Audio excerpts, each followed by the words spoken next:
From the video, one can observe a remarkable scene on the streets of Xi'an, where people queue up for hundreds of meters to buy 2 yuan bread. According to the shop owner, the bread, priced between 2 to 3 yuan, sells over 5,000 pieces a day. A university student purchasing the 2 yuan bread, going by the pseudonym Wang Tianyu, revealed that almost all the buyers are university students who are queuing up.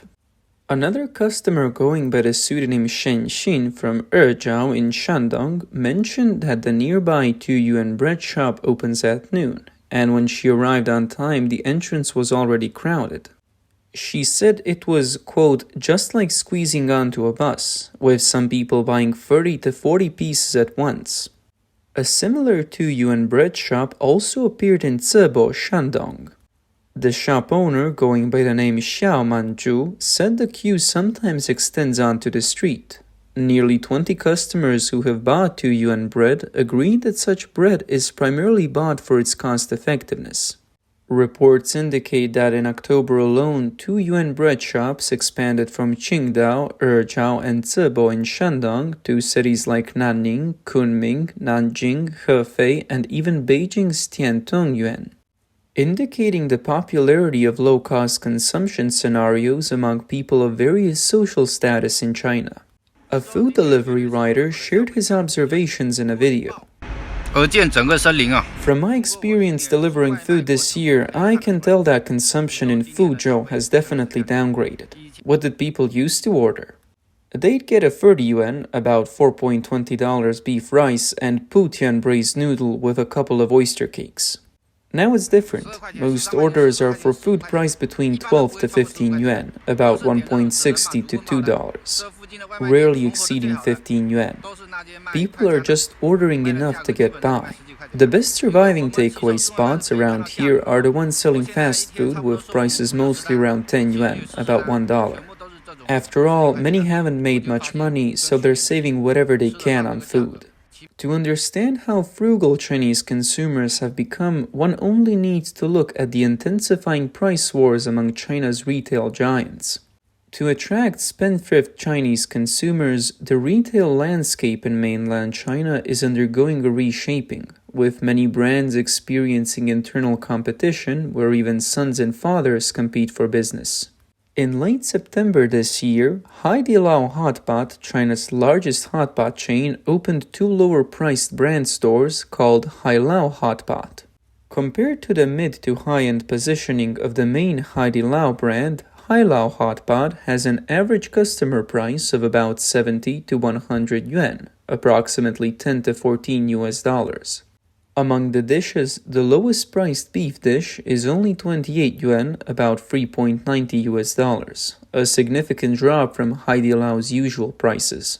Hailao Hotpot adopts a semi-self-service model for ordering where customers have to fetch many dishes themselves, partially a cost control effort. Haidilao, a leader in the hotpot sector, expanded rapidly despite the COVID-19 pandemic. Even during the pandemic's early stages, Haidilao chose to expand against the normal trend. Leveraging capital market advantages and strong brand impact, the company's store count grew aggressively by nearly 70% in a year. Throughout 2020, the company's stock price surged by over 90%, nearly doubling. However, the prolonged pandemic brought heavy pressure on many consumer dining enterprises, including Haidilao. 2021 was the most challenging year since its listing on the stock exchange, with a loss of over 4 billion yuan, its first since going public. Amid cooling capital markets from 2021 to 2022, operational issues emerged within Haidilao, leading to forced store closures and the initiation of the, quote, woodpecker plan for self-rescue, eventually giving birth to Hailao Hotpot. Beijing student Andy Yang recently visited Hailao Hotpot with friends and plans not to return to Haidilao in the long term. He said, quote, I'm graduating next year but haven't found a good job yet. For me, the cheaper the better. The pandemic's impact has led to increasingly conservative consumption. As people downgrade their dining options, for example, they're also reluctant to spend 30 yuan, about $4.2 US, on a cup of milk tea. forcing milk tea brands to start intense competition amongst themselves. On April 3, 2020, Shenzhen saw the opening of Hefei Mini, a milk tea shop closely resembling the name of the chain Hefei. Initially, people thought it was a copycat trying to ride Hefei's popularity, but it turned out to be Hefei's own sub-brand. As a sub-brand, Hefei Mini had three main features. 1. Low prices. Hefei's average price was around 30 yuan, while Hefei Mini ranged from 6 to 16 yuan, about 10 yuan cheaper than Hefei's product lines. 2. Small stores. Compared to Hefei's large stores, Hefei Mini focused on takeout, with some outlets without chairs. And 3. Non-prime urban locations. In January 2022, amidst continued consumer downturn, Hefei publicly announced price adjustments, leading a price reduction wave. Hefei emphasized that its new products that year would not exceed 29 yuan, about $4. Hefei's price reduction dealt a fatal blow to Hefei Mini. Consumers questioned why they should choose Hefei Mini when they could get Hefei for just over 10 yuan. Subsequently, they shifted to buying the discounted Hefei, turning Hefei Mini from teammate to assist. Having served its purpose, Hefei Mini closed its last store in Guangzhou on November 2, 2022. In China's economic crisis, competition is not only between brands but also within them. Maotai, the leader in China's baijiu industry and known as the luxury brand of liquor, has also begun to lower its prices to increase visibility. On September 4th this year, a 500 milliliter bottle of Maotai priced at 1,499 yuan, approximately $210 was officially used in a collaboration with Chinese coffee brand Luckin Coffee to launch a latte and chocolate product infused with Maotai called Jiangxiang Latte, priced as low as 35 yuan, about $5. According to Luckin's staff, the alcohol content of Jiangxiang Latte is between 0.2 to 0.3%. For a cup of coffee with a volume of 480 milliliters, this means each cup contains about 1.8 to 2.7 milliliters of Maotai.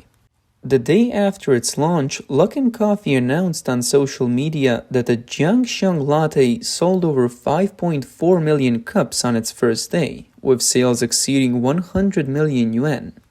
Some say that when a 3,000 yuan Maotai is added to a 19 yuan coffee, what you drink is neither wine nor coffee, but the luxury you usually can't afford. Many enthusiastic middle-aged consumers calculated the cost of Jiangxiang Latte.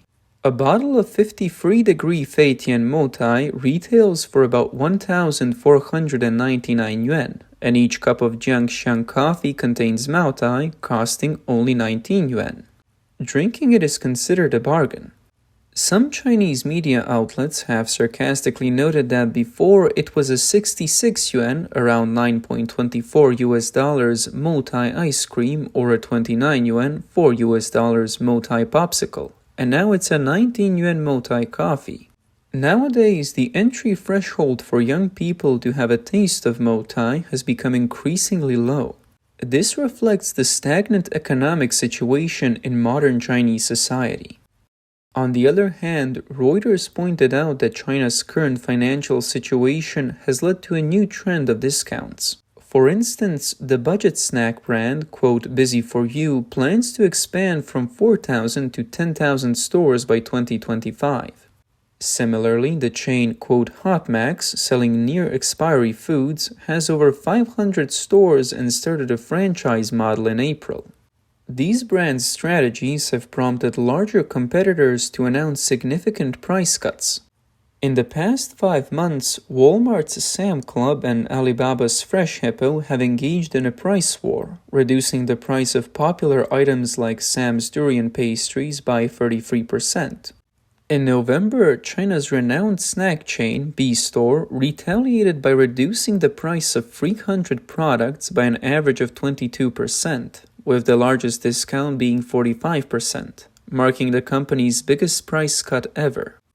B-Store's founder, Yang Yinfen, admitted and said, quote, "The issue we're facing is not just about surviving tough times, but about whether we can survive at all. The main reason for this crisis is the long-term poor performance." Since the third quarter of 2022, B-Store has seen a continuous decline in revenue for 5 quarters. At the same time, net profit growth has fallen year over year in 2021, the first 3 quarters of 2022 and the second half of 2023. This year, the performance has not improved. In the first 3 quarters of 2023, B-Store's revenue fell by 14% to around 6 billion yuan, and the net profit dropped by 33% to 1.9 billion yuan, with the third quarter's net profit plummeting by 98%. Yang Yinfen acknowledged that this year's downturn in consumer spending has tightened people's purse strings.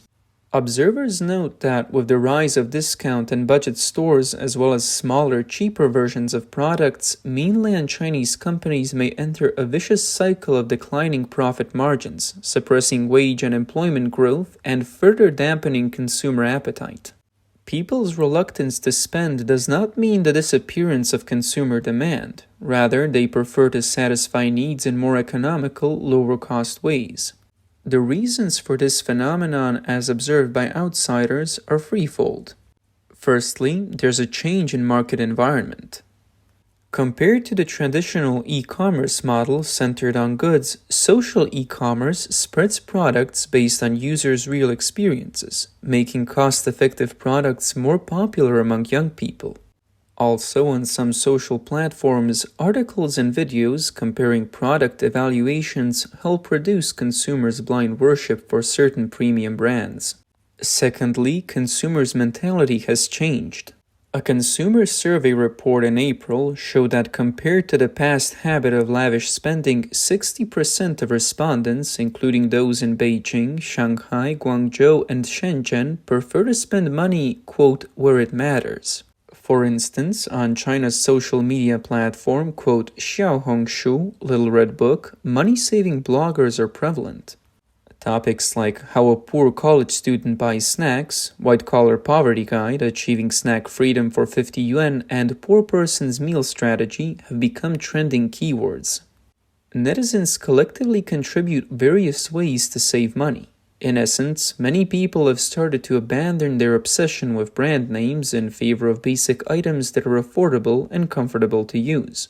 Today's consumers have become more discerning and no longer rely solely on advertising or the allure of brand names. Instead, they return to the actual value of goods, favoring products that offer more for less. I don't know about you guys, but I've really cut back on spending lately. It's been a while since I've been to the mall to buy clothes or shoes. The cheapest discounted shoes there are just over 100 yuan, about $14 a pair. It's gotten colder these days, so I went to the mall since it's been a while. But I found that a regular piece of winter clothing starts at 500 yuan, about $70, which is too expensive for me. So I ended up at Uniqlo buying discounted clothes for just 149 yuan, about $21, and they're thick too. It's become difficult to buy expensive clothes. The final reason for the current economic trend in China is the rise of domestic brands. In the past few decades, many international brands, especially in the clothing and electronics sectors, were actually manufactured in China through outsourcing. Contrary to the previous belief that expensive means the best or borrowing money to buy an Apple product, today's younger generation prefers not to pay extra for brand premiums but focuses on their inner needs and actual consumption. Where the mainstream media once advocated for minimalism, now people have naturally adopted it due to financial constraints. However, experts believe that the root cause is the Chinese government's zero-COVID policy during the 3 years of the pandemic, which led to a massive outflow of capital, withdrawal of foreign investments, and a decline in China's economy, resulting in reduced income and savings for the Chinese people. Consequently, a decline in overall purchasing power is an undeniable fact. Although the Chinese Communist Party has claimed that inflation is expected to rise, data released by China's National Bureau of Statistics on December 9th showed that the primary inflation indicator, the Consumer Price Index, decreased by 0.5% year-on-year in November. In October, the index fell by 0.2% year-on-year and decreased by 0.1% month-on-month from September. The National Bureau of Statistics also noted that the Producer Price Index fell for the 14th consecutive month, with a 3% decrease year-on-year in November, following a 2.6% drop in October. China's economy grew moderately by 4.9% in the third quarter, slightly below Beijing's annual target of around 5% and one of the lowest levels in years. This indicates a decline in consumer purchasing power and a drop in commodity prices. Generally, such intensified deflationary risks and pressures can trap the economy in a vicious cycle. While the transparency of CCP's data is questionable, making it difficult for the outside world to know the actual situation, there is no doubt that the Chinese economy has entered a prolonged downturn. Renowned commentator Wang He points out that when deflation occurs, many countries often directly distribute shopping vouchers or money to the public to stimulate consumption, but the CCP is unwilling to do so. Instead, Beijing has been printing money in large quantities to counteract the devaluation of the yuan, but the destination of these funds is unclear and they have not stimulated the economy. The CCP boasts of an effective market with a proactive government, but the reality is a distorted market and a government that acts recklessly. Therefore, he believes that a chaotic market combined with a capricious regime has led to the current precarious and unpredictable state of the entire Chinese economy.